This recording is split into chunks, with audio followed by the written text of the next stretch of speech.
during the next hour, Sebastian Numelin, who is one of our board members, he's a regional manager APAC for BioGaia, and also Lotta Johansson, who is a microbiologist at BioGaia in Sweden. They will talk about how important it is to have a right microorganism in our body and how does human immune system works. So I'm not expert in this at all, so I'm gonna give the floor to you. But before we start, just a few housekeeping matters again. So please keep your microphone muted. And also, if you have any questions, please write those questions in a chat box, addressing them to everybody. And then Sebastian Lotta will answer those questions in the middle of the session and also at the end. So just keep them coming whenever you have any comments or questions. And we will have the session takes around an hour, and we have a Q&A at the end. Okay, so the floor is yours, Sebastian and Lotta. Welcome again. Thank you. If you Lotta share the screen. No, you do the presentation first, Sebastian, and then I'll start sharing. Present yourself. Oh, right. Okay. Good evening, everyone. I'm a new board member of FBC. Unfortunately, I haven't really met anyone because of the CB, but BioGaia is a Swedish company. We are only about 150 people, but we still sell our products in 100 countries around the world. And the last 5 years has been very rapid growth for us. We have added about 50 new countries in the last 5 years about.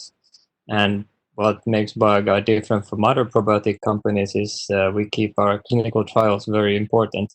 Lotta will talk more about what they are. And we work together with universities and clinics all around the world to make our probiotics clinically proven. And Lotta will go ahead. Okay, good evening, everybody. Thank you for inviting me tonight and to give me the opportunity to talk about my big passion in life, bacteria. My name is Lotta Johansson and I'm a microbiologist, that's all been said. And my only claim to fame is that I'm working with beneficial bacteria, so-called probiotics, since the word probiotics were even invented. All my professional life, which sums up to some 33 years now, I'm afraid. But for the last 24 years, I've been working at a Swedish biotech company called BioGaia, specialized in probiotics. And probiotics, that's pretty much what we're going to talk about in the coming 48 minutes. But I'm going to start sharing my screen now, my second screen. And here, hopefully, you will now see the most beautiful bacteria in the world. And soon, our presentation. So now what's the plan, Sebastian, that you should first introduce yourself. Now you should introduce the company. But give me a thumb up first. Did you see my second screen? You see a slide of BioGaia? Yeah, good. So is there something else you want to mention about the company? No, we focus more on the medical side. So this is a map showing how we are very few in the company. We cover 107 markets, like Sebastian said. So we do that by networking. So BioGaia have offices in US, Africa, Sweden, a couple, Japan and Singapore. But we cooperation with research institutes all over the world, and we sell our products through partners all over the world. And the products we sell are these.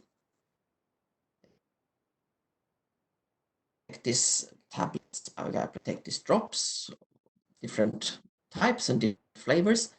But some of you are related to Finland. Maybe these are the products that looks more familiar to you.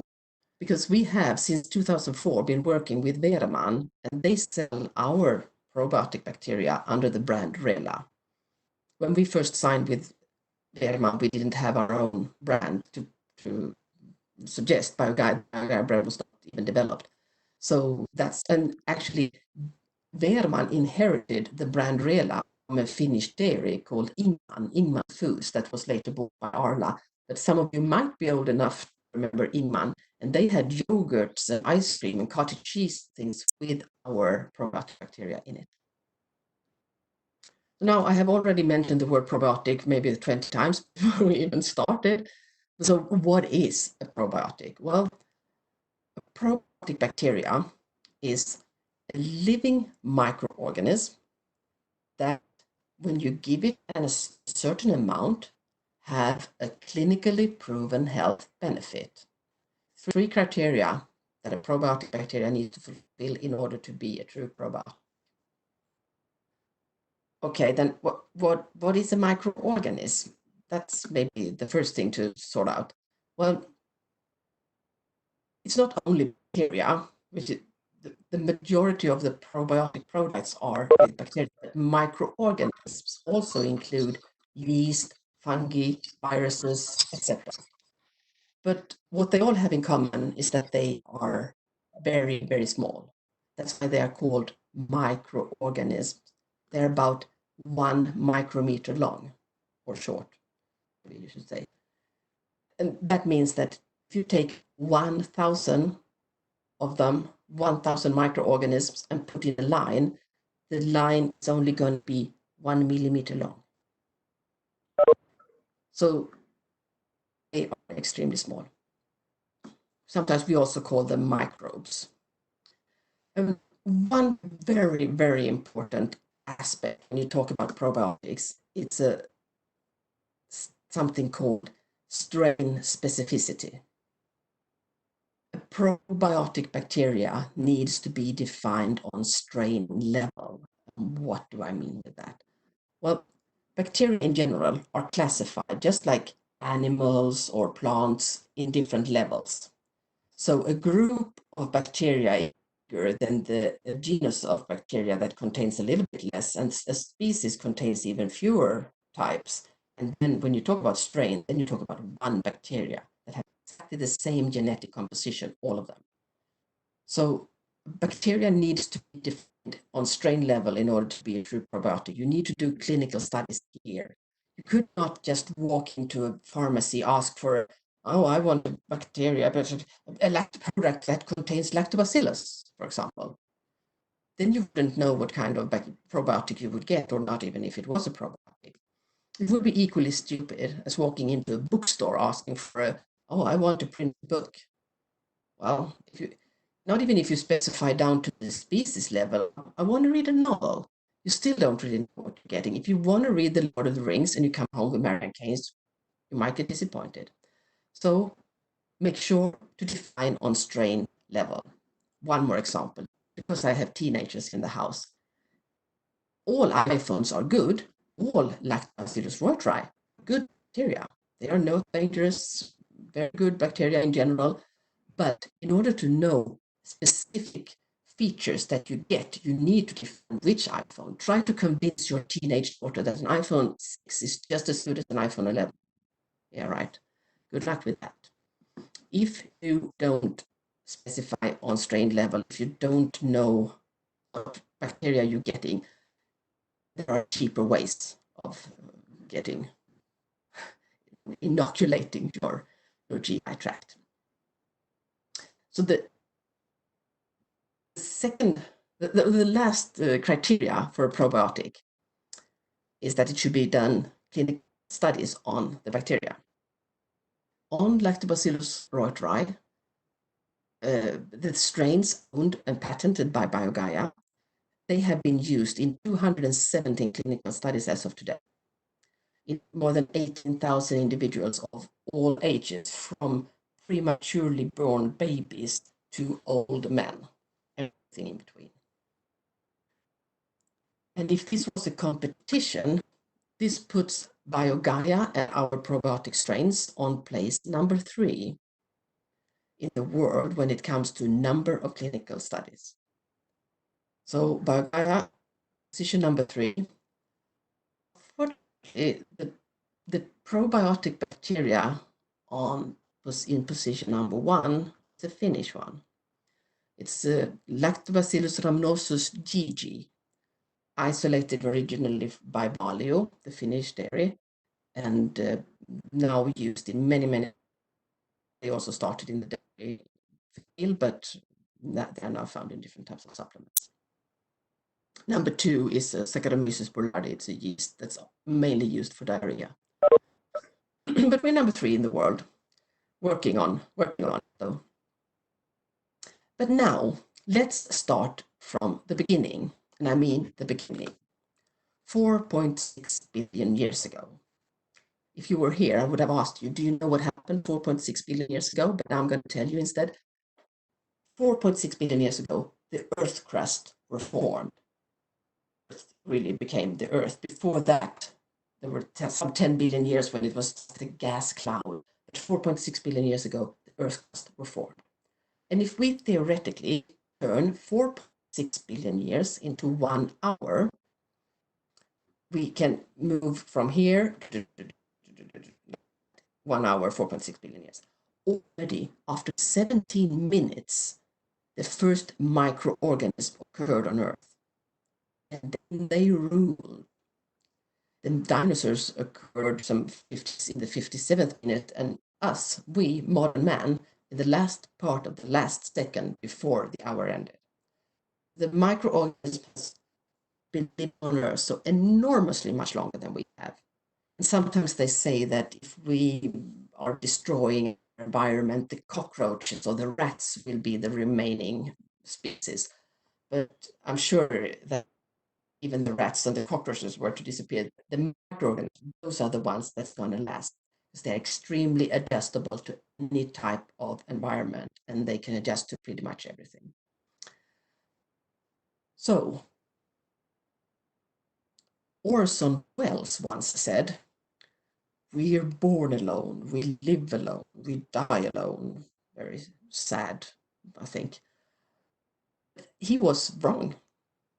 He was actually wrong. We are never alone. Every one of us carry around about 2 kilos of microorganisms at all times.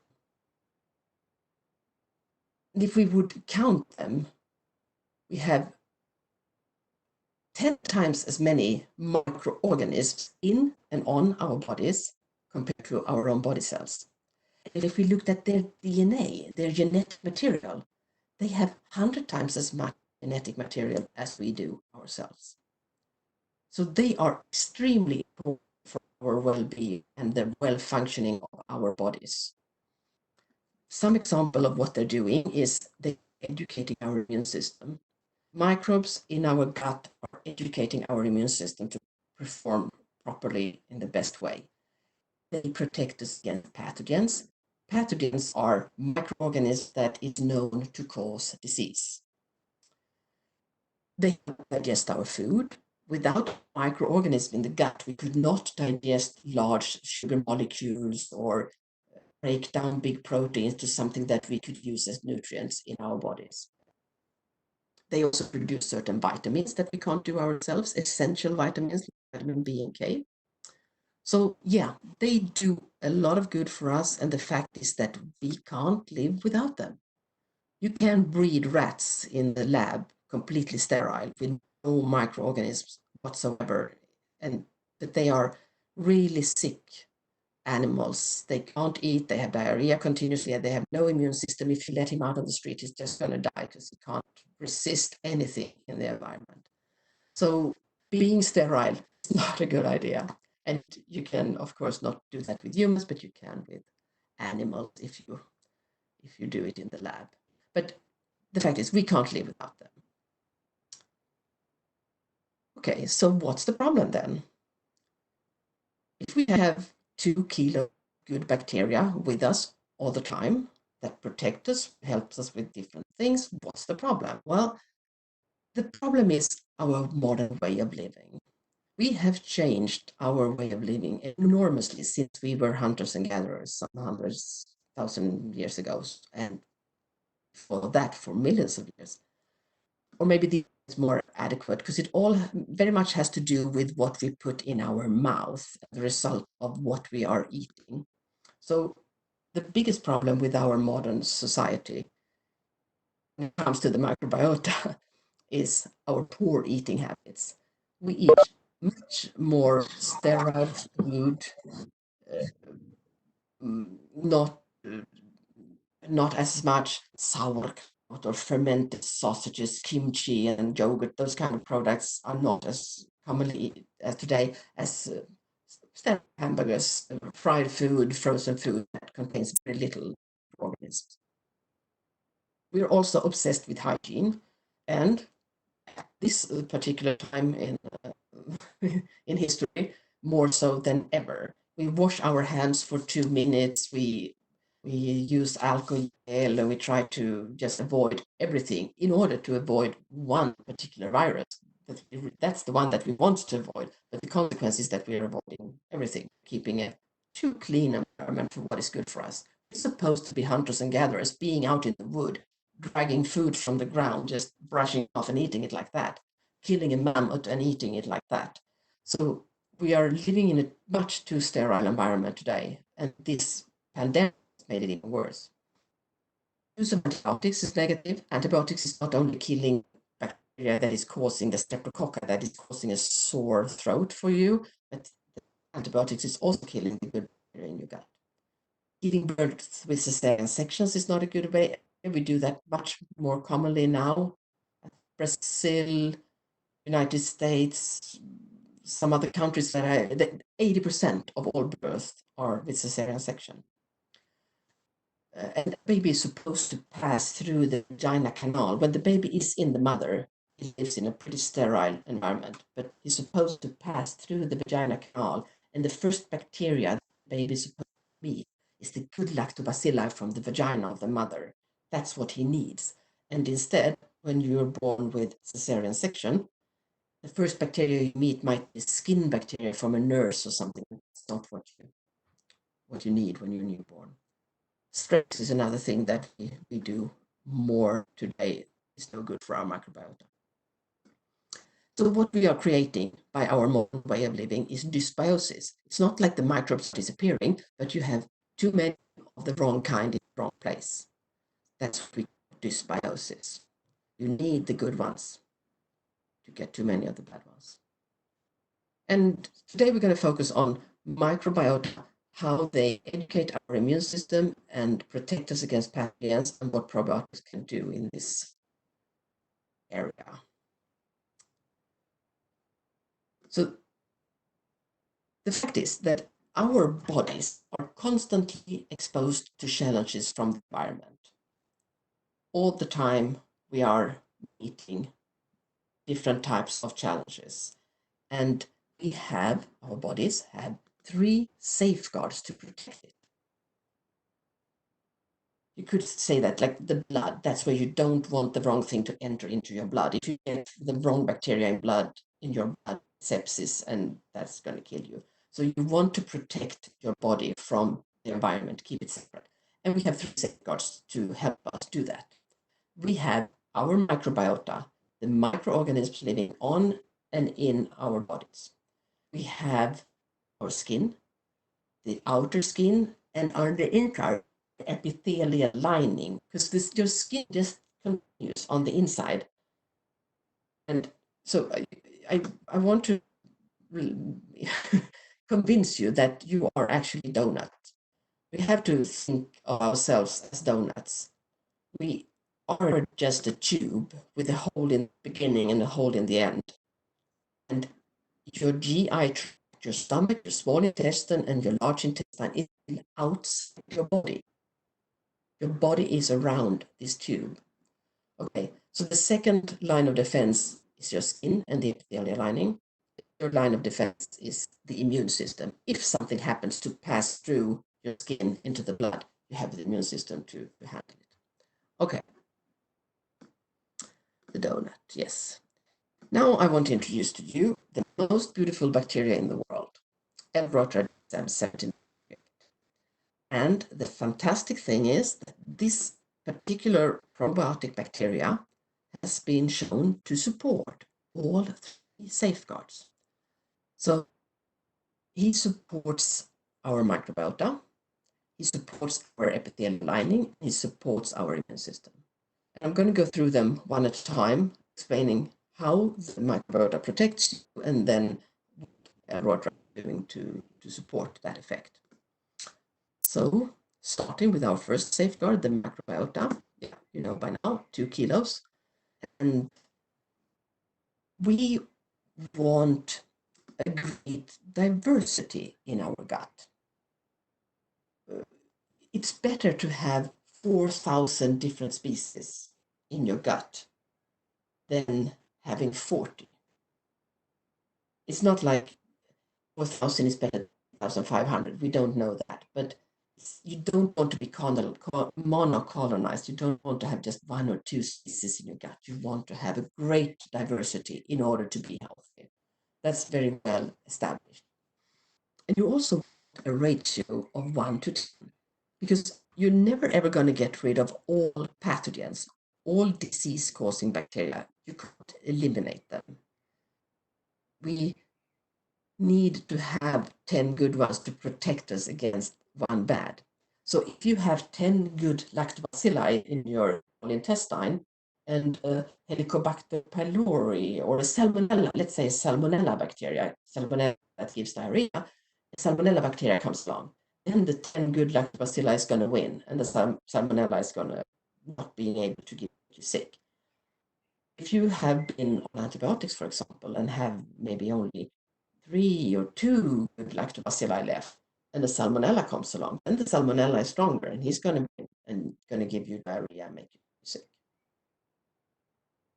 So you want a ratio of 10 to 1. Otherwise, you will suffer from what many of us are doing today, dysbiosis. We suffer from dysbiosis. And L-reuteri DSM-7938 has been shown to support our microbiota in some different ways. These kind of studies are often done in the lab or in animal models. You don't do them in children or not even in adults because it's unethical.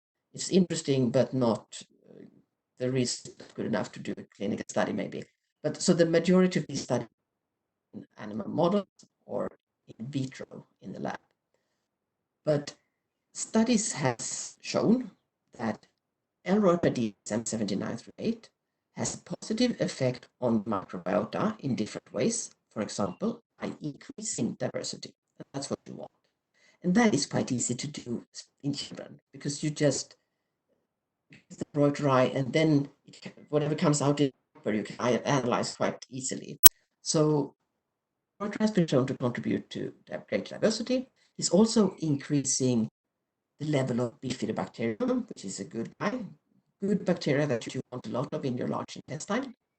He's also increasing lactobacilli, probably by producing, reuteri is producing a lot of acids, lactic acid, all lactobacilli do that, but lactic acid, acetic acid, hydrogen peroxide, and around himself creating an area with lower pH, a more acidic environment, resulting in that other lactobacilli likes that and thrives there. So they're like supporting each other. So nothing strange.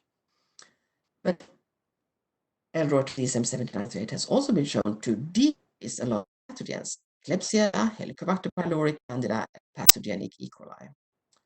So he's contributing to the better composition of the microbiota. And these kind of studies in the lab are really easy to do.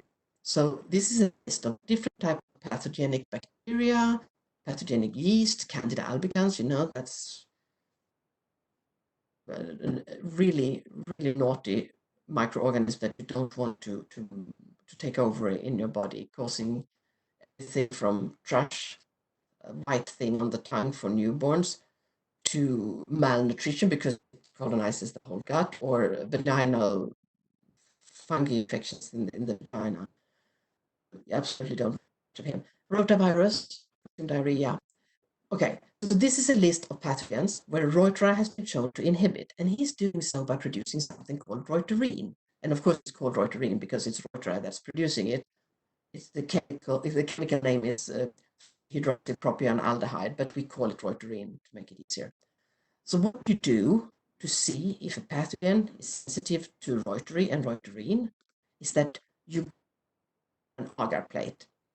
This is a plastic jar full of bacteria food, and in this case blood, because the whitish fur you see here in the background is Staphylococcus aureus, pathogenic bacteria that is causing sepsis if it enters into your blood. So he eats blood for breakfast.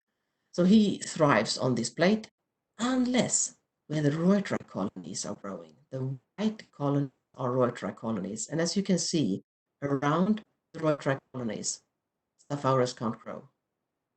That's because of the reuterin production. Reuterin is producing reuterin, making it impossible for Staph aureus to grow. Very easy to do, therefore we've done it for all these different types of pathogens. So if you, for example, suffer from ulcers or that you have too high dose of Helicobacter pylori in the stomach, it could be a reason to eat high doses of Reuteri to keep that down. Or if you get food poisoning by eating Campylobacter or Clostridium perfringens, they're all bad guys, can be sort of kept down by adding a good probiotic like Reuteri. Okay, our second safeguard, the skin or our epithelial lining. Again, if you were here now, I would ask you, why on earth do you think I have a tennis court on the slide? And you would maybe tell me the answer, but instead I'm going to show you a picture of a living room carpet and explain our skin. If I take myself as an example, my outer skin, if I took my skin and cut it open and flatten it out, I would be good enough to cover a living room carpet, the size of a living room carpet.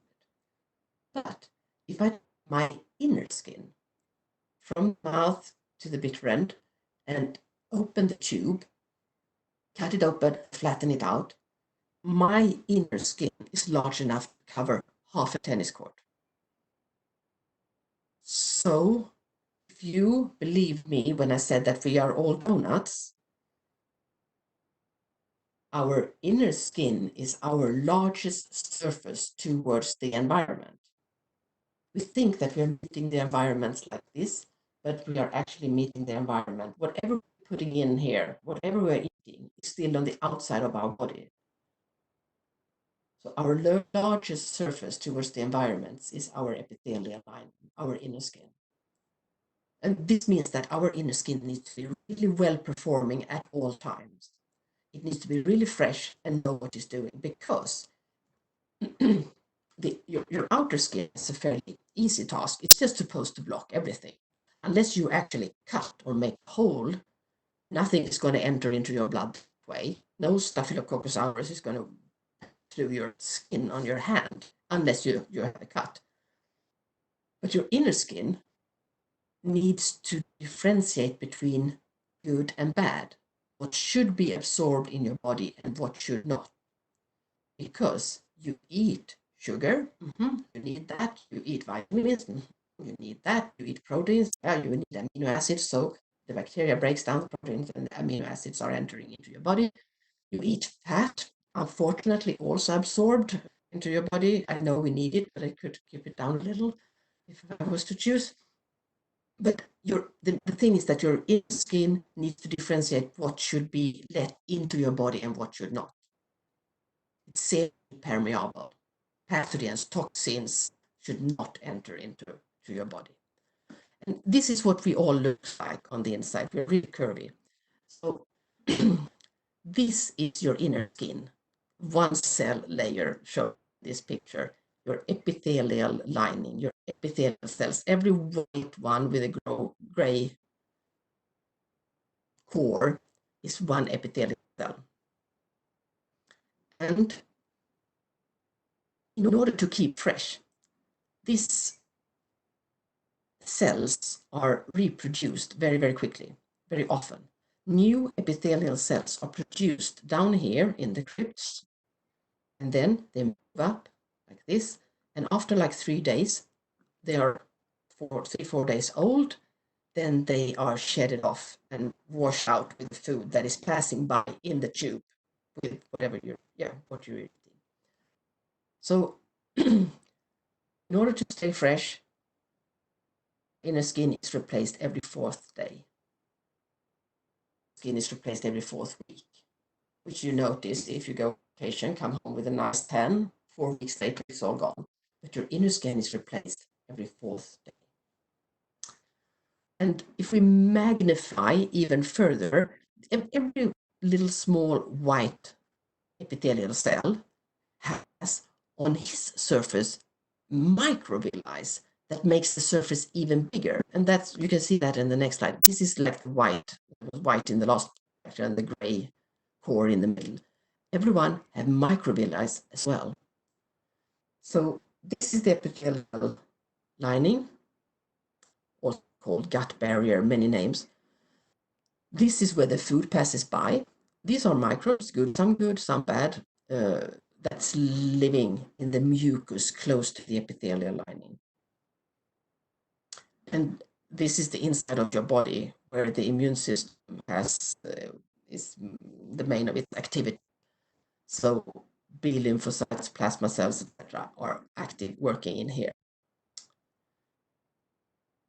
So this is what it look like on the inside. What else was going to, things pass by. Pathogens are not supposed to pass by. Good bacteria, no. Probiotic bacteria should work on the outside, enter into the body. That's not a good idea. But if you have a molecule of sugar that you need, you want to absorb, then that sugar molecule have 2 ways of entering into the body. It can either enter through epithelial cells. There are gates here and there opening and passing through and then entering into the body. Or they can pass between the epithelial cells through so-called tight junctions. And those tight junctions is also something that needs to be very well educating and making the right decision all the time. There comes a molecule and no, stop, you're not welcome. And there comes another one that's a good sugar molecule, yes, welcome in. So that's how things comes into your body, and that's why it's called semi-permeable. Okay, L-Reuteri ESM7938 has been shown to support also our epithelial lining. And when I made this slide, I realized that if I made misspelling here and put a W, this would be a completely different lecture. So, it's supposed to be it's a villi, nothing else. It's a willy. But anyway, this is the inside of your body. It's nothing else. And a villi that with epithelial cells here, and Reuteri has been shown to increase the speed of production of new epithelial cells, and threefolds, which results in when the cells are 4 days old, they are up here. So they're creating longer and smoother villi that increase the surface for nutrient uptake. So, and some viruses have as their mode of action, their way of working, to ruin cells down here. They break a cell, and then their virus friends can pass into your body uncontrolled. They put the tight function out of order, and the viruses enter into your body, giving you diarrhea, for example. And what they also do is produce molecules that slows down production of new epithelial cells. So if you have a virus infection, are replaced at a slow pace because they want longer time with the broken cell for more of their friends to be able to pass into your body. It's natural. That's what they want to do. But Reuteri counteract that. So I'm going to show you an animal model. This is villi from rats. The rats are on purpose given rotavirus diarrhea. It's a virus causing diarrhea, also in children, but in this case, it's a rat. And we have a control group that only get rotavirus. We also have a Reuteri group that have got the probiotic bacteria LRDSM7938 before it was exposed to the rotavirus. When the rotavirus enters into the rat body, he breaks cells down here at the bottom, the brown broken cells that the rotavirus has broken and causing leakage from the outside to the body of the rat, causing diarrhea. Okay, so on day 0, of course, no difference. There are brown broken cells in both rats. After 1 day, nothing much has changed, but after 2 days, you can see that in the Reuteri group, the got Reuteri, the brown cells are beginning to move a little bit faster.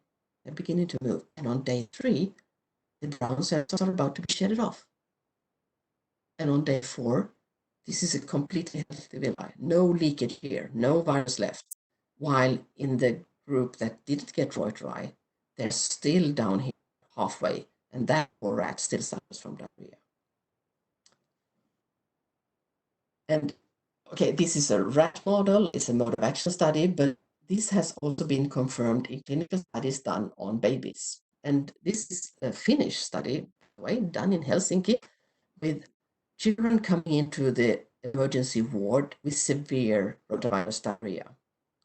And when they come to the hospital, they all get ORS, salt and sugar in water solution to get nutrients and so they don't dehydrate.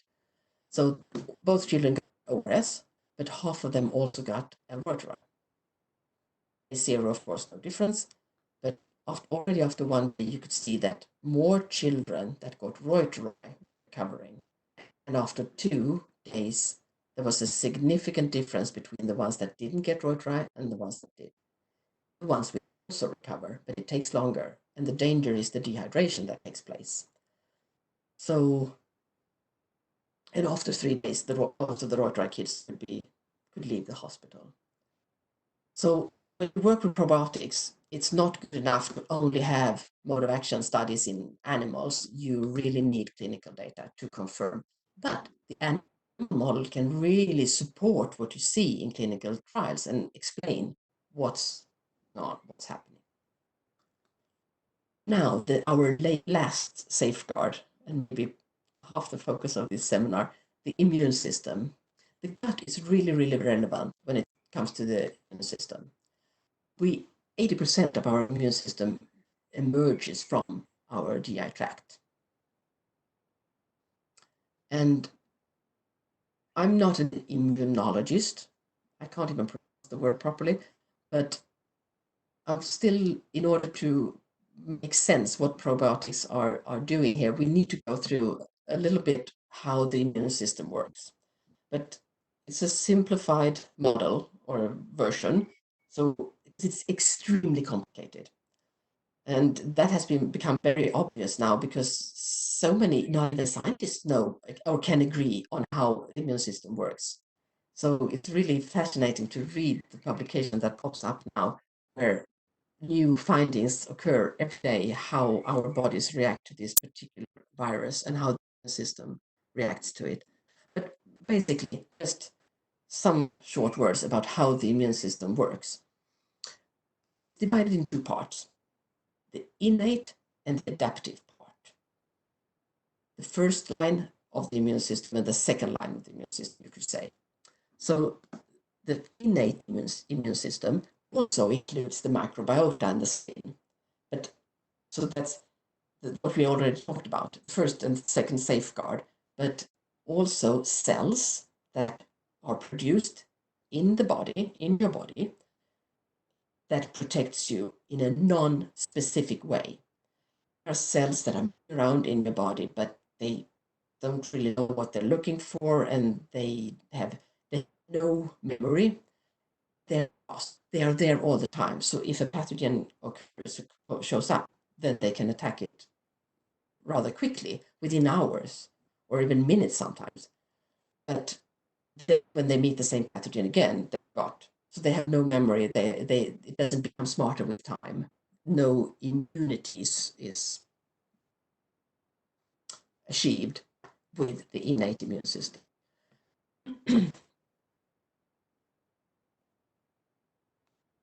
So I'm going to give one example, a macrophage. How does a macrophage work? He's a typical part of the innate immune system. He's blue. No, he's not, but it's cute, I think. But he's very, he has can vary in shape. He can be like whatever. And when he meets a virus, he pulls out a hand, pull the virus into his body, where he have enzymes and maybe some tools to break the virus. So if it's an RNA virus, like the coronavirus, he chops the genetic material of the virus in small pieces, making it useless, killing it. So, and then when he has created a mess of the virus and genetic material, he just, it's not going to harm you any longer. But the next time he meets this virus, he's going to say, oh, I've never seen you before. He's never getting smarter, he's not duplicating, or he's not being faster than a second time. But the adaptive immune system, on the other hand, it's very much the opposite. It's cells produced in the body that are highly specific. They exist in many different versions, but every one of them have a very specific job. And this part of the immune system is much slower. It can take days or even weeks before it gets started. But yes, it can multiply and create enormous forces against a particular invader. They also have a memory, and that's how immunity is achieved. If your adaptive immune system have met a virus once and meet it again, he is already prepared and can start mass producing antibodies that is going to eliminate that virus, and you won't even notice that the virus entered your body, not going to make you sick. That's how immunity works, and that's how, if you have a vaccination, you enter into your body a weaker type of a virus, a partly destroyed virus, and your body, this is something foreign, and the adaptive immune system learns what it looks like and how to kill it. And then you're exposed to a more potent type of the same virus later on, then your defense there can kill it directly, you won't get sick. Okay, just one step deeper here. B lymphocytes and T lymphocytes are two examples of cells that are produced by your adaptive immune system. And the T lymphocytes, they move around in the body all the time. You find them in the blood, in the lymph, in the tissue, and on their surface, they have antibodies that reacts to specific antigens on specific pathogens. Ooh, lots of strange words. But they are also project leaders in the immune system. They're extremely important in coordinating the work of other parts of the immune system. So, and they are also the ones giving a signal that, okay, now you need to mass produce this antibody, kill this and that. We're coming back a little bit to it in a minute. Many different types of T lymphocytes, natural killer cells, T helper cells, memory cells, they also have a memory they remember. And they're very beautiful, at least if you color them blue. So this is a T lymphocyte meeting a flower, probably not, very small flower then, but maybe a virus. And you can see the antibodies on his surface, probably looking for an antigen on the thing that is meeting. The B lymphocytes, the other type of the adaptive immune system, are the ones that are mass producing antibodies to eliminate antigens. And examples are plasma cells and memory cells. These B lymphocytes goes through a maturation.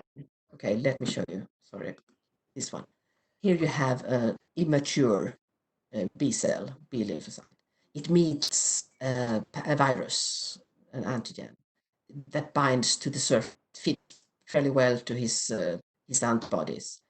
He becomes activated. The T cells tells him, okay, now you need to work harder. So duplicate yourself, do something, and resulting in that he is half of them are part of them are turning into memory cells that remember this particular virus. So next time he meets it, it's going to be much faster, and others are turning into so-called plasma cells that are mass producing these antibodies that binds to antigens. And what they are doing, an antigen, remember this one that I said here, these sites turning into plasma cells, mass producing antibodies that are moving through the epithelial lining out into your body where the virus is, and then binding to the virus.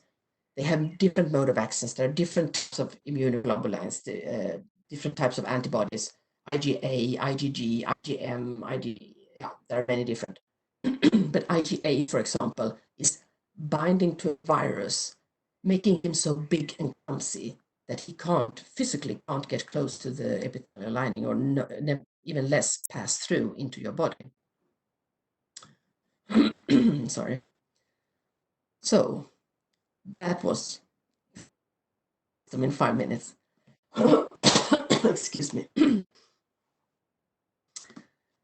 And L-rhodidSM7938 has been shown to support also the immune system, and in two major ways. One is that he is activating the T helper cells that are the project leaders of the immune system. If you have too few of these, the rest of the immune system is not working properly. So it's really, really essential.